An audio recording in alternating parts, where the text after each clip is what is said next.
बीजान, बात अगर मेरी ज़ात की होती तो शायद मैं बर्दाश्त कर जाती, लेकिन बात मेरे किरदार की थी और अपने किरदार पर मैं किसी को उंगली नहीं उठाने दूंगी, किसी को भी नहीं, राफे को भी नहीं। अम्मी चलते सुने, क्या हो गया, क्यों शोर मचा रही हो? अम्मी बीजान आई है बाहर। या अल्लाह, बहुत गुस्से में। सारी सी बातें गुस्से में तो होंगी, इस लड़की ने तो मुझे कहीं का भी नहीं छोड़ा।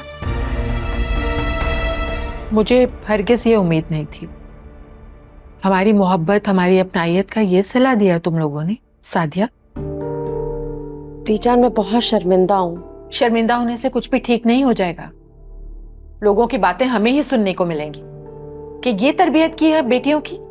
बीजान सच पूछे तो इसमें भाभी का कोई कसूर नहीं। असल में इन्होंने अपनी बेटियों को आज़ादी इतनी दी हुई है कि वो इनकी बात ही नहीं सुनती, और तो और मेहरू भी इनकी इज्जत नहीं करती। कहाँ चलेगी इन बेचारी की मेहरू के आगे। अरे मान लिया कि तुमने अपनी बेटियों को आजादी दी, बेटों की तरह पाला है, लेकिन इसका यह मतलब हरगिज नहीं होता कि वालिदैन के फैसलों के खिलाफ जाए औलाद। इसका मतलब तो यह हुआ ना कि नौकरी की वजह से वो इतनी आजाद हो गई है, इतनी खुदसर हो गई है। जॉब क्यों करने दी उसे? इतना खुदसर बनाने की क्या जरूरत थी? इसका तो यही मतलब हुआ ना कि नौकरी ने उसे बिगाड़ा है।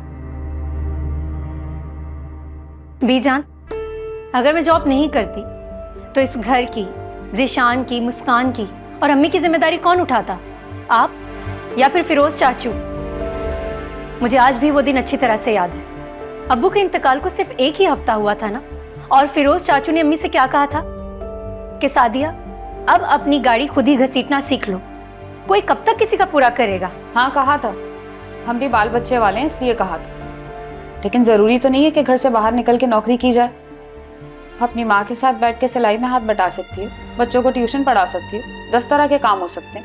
चाची एक बात बताएं, घर का राशन, अम्मी का इलाज, मुस्कान की पढ़ाई, ये सारे खर्चे क्या 4 बच्चों को ट्यूशन पढ़ाकर या फिर 4 जोड़े सिलाई करके पूरे हो जाते ये खर्चे? और अगर ऐसा होता ना तो आप ये मशवरा उरूज को क्यों नहीं देती? उससे कहे ना कि वो बच्चों को ट्यूशन पढ़ाए और कपड़े सिलाई करे। बस चुप हो जाओ मेरू। इतनी सी बात पर तुमने रिश्ते खत्म कर दिए, सारा कुछ दरम बरम कर दिया। बड़ों की तो जैसे कोई अहमियत ही नहीं रह गई। बीजान, बात अगर मेरी जात की होती तो शायद मैं बर्दाश्त कर जाती, लेकिन बात मेरे किरदार की थी और अपने किरदार पर मैं किसी को उंगली नहीं उठाने दूंगी, किसी को भी नहीं, राफे को भी नहीं।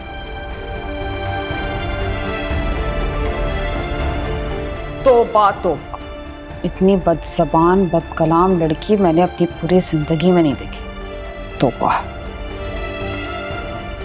तुम्हारी वाकई अपनी बेटियों के आगे नहीं चलती। देखिए इक्तिदार, जुमेरात और जुम्मा रात 8 बजे सिर्फ ग्रीन एंटरटेनमेंट पर।